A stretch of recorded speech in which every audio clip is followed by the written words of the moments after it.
We are all on a journey. We build dreams and create expectations. When the road we're traveling isn't straight and smooth, we encounter unexpected detours. Road closure ahead. That delay us from moving forward.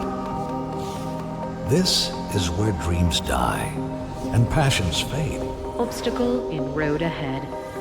We can feel lost. Turn around when possible. But there's an alternate route. We can learn about navigating our expectations with a God who knows the way forward. Redirecting route.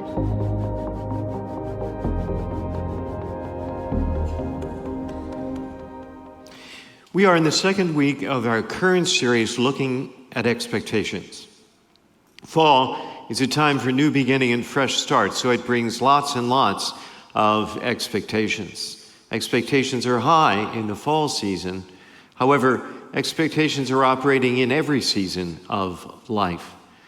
Last week we launched this series. We shared 4 key truths about expectations that are absolutely vital for us to grasp for our mental health and well-being.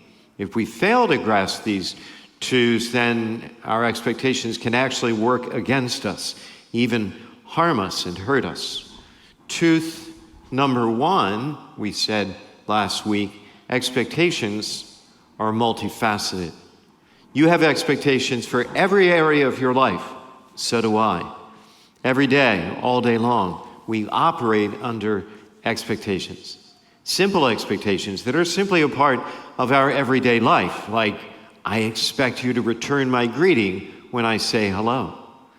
Other expectations are practical necessities. I expect you to stop when there's a stop sign at an intersection. Still others, however, can be held in the heart and matter a great deal to us. They're really important.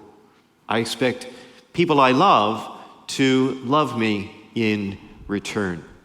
Expectations are multifaceted. Second, expectations are a lens through which we evaluate our life. When your job is meeting or exceeding your expectations, you feel good about your job. You love your job. When a family member does what you want them to do, you feel better about that person. You feel closer to them. On the other hand, when you have expectations for someone or something and they're not meeting those expectations, then you do not feel good about that relationship, that employee, that experience, or that event. It can leave you feeling annoyed and even angry. Expectations are a lens. Then we said expectations are a two-way street. While you have expectations for me, guess what? I have expectations for you too. Expectations are placed upon us all the time. At work, at school, in our family, in our community, among our friends and neighbors. And just as we evaluate others by how they're living up to the expectations we've formed for them, they're doing exactly the same thing for us. It's a two-way street. And finally, we said we're responsible for managing our expectations. Managing expectations means, first of all, and above all, actually knowing what expectations we have and hold. This might come as a surprise, but all of us have unarticulated expectations that sometimes we don't even think about until, that is, they go unmet. And then we think about them a lot. Knowing and naming the expectations you're actually holding on to is critical to managing expectations, but also critical, you've got to confirm that they're realistic. Which leads us to this week's million-dollar question. How? How do we know the difference between realistic and unrealistic expectations?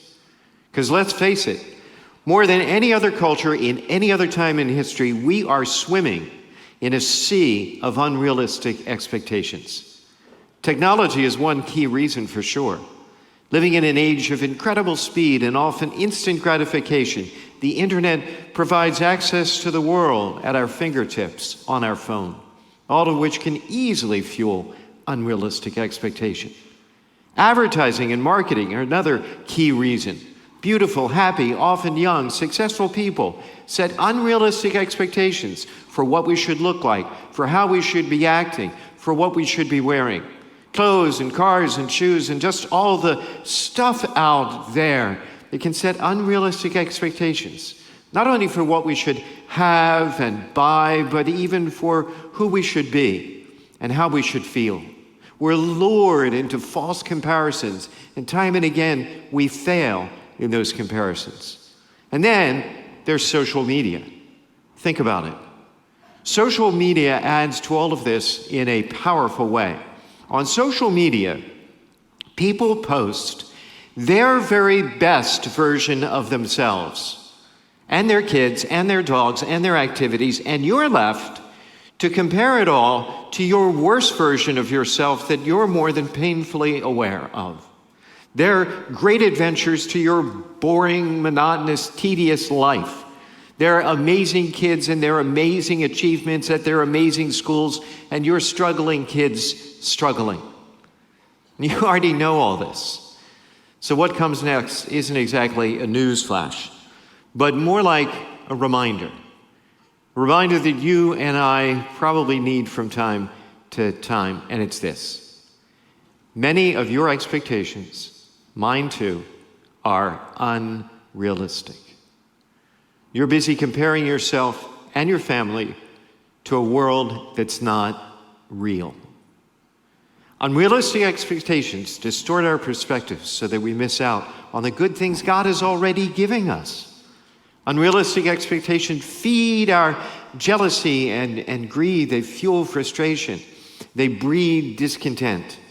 And as others have noted, unrealistic expectations can become premeditated resentments.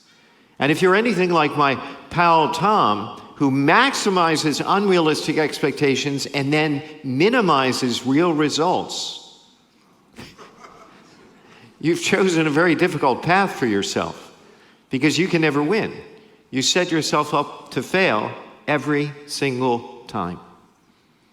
So, how do we come to set realistic expectations? Well, there are two filters that you can reliably use to set your expectations for someone or something. And just a heads up that all of this information is incredibly obvious. I know it. But sometimes the obvious needs to be stated. And besides, I've learned that I'm really good at stating the obvious. So here goes. The first filter. Realistic expectations are based in reality. Terrible into today's gospel reading can easily strike us as strange. It might seem almost as if Jesus is holding up as an example a dishonest, albeit resourceful employee. Of course, he's not approving of his dishonesty. He's commending the guy's shrewd adaptability to act effectively and efficiently to achieve his purposes. But if you think about that story, the dishonest steward is also undertaking an exercise in managing expectations. He's establishing realistic expectations based on the actual facts of the situation he finds himself in. And as the gospel reading continues, Jesus pins down this teaching with entirely practical advice on this very point. In fact, it might just be the best advice ever when it comes to realistic expectations. Jesus says the person who is trustworthy in very small matters is also trustworthy in great ones. And the person who is dishonest in very small matters is also dishonest in great ones. When setting expectations about the future, about a person's future behavior, the best predictor is their past behavior. If a person can be trusted in small matters, then it's reasonable for us to form the very real expectation that he or she will be trustworthy in greater ones.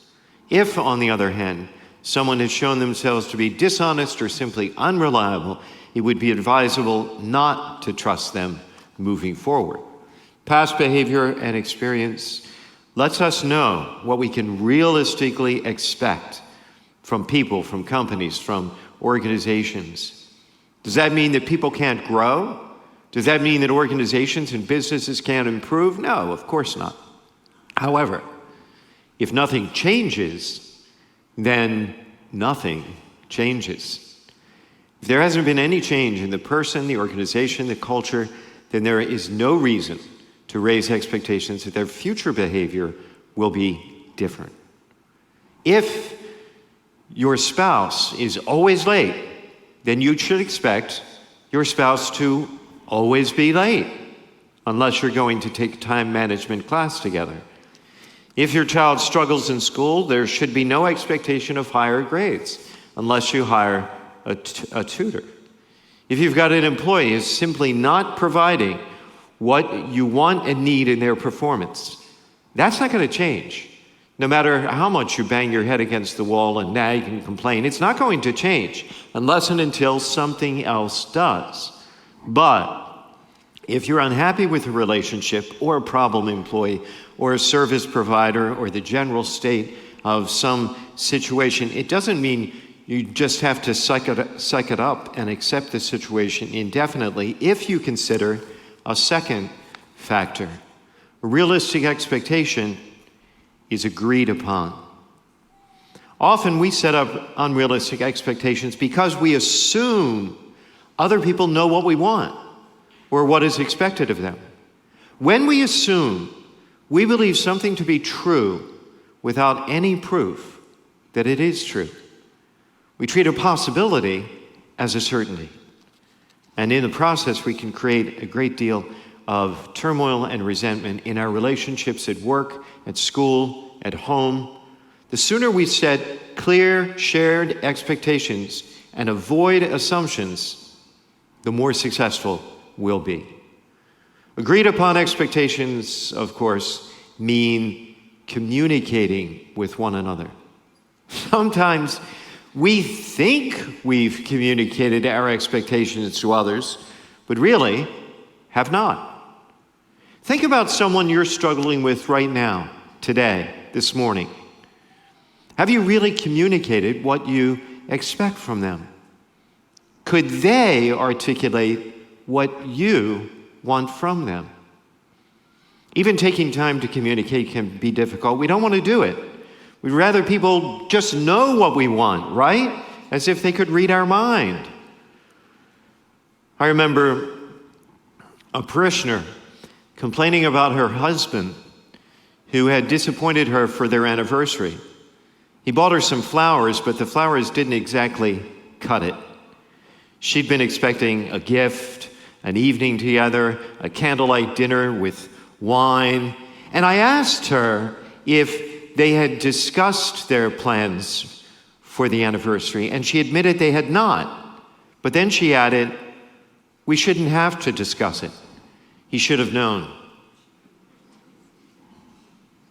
Okay. Well, I'm no marriage expert, but good luck with next year's anniversary. But hey, who am I to talk? I've made this mistake over and over again myself, especially when it comes to employees here at church.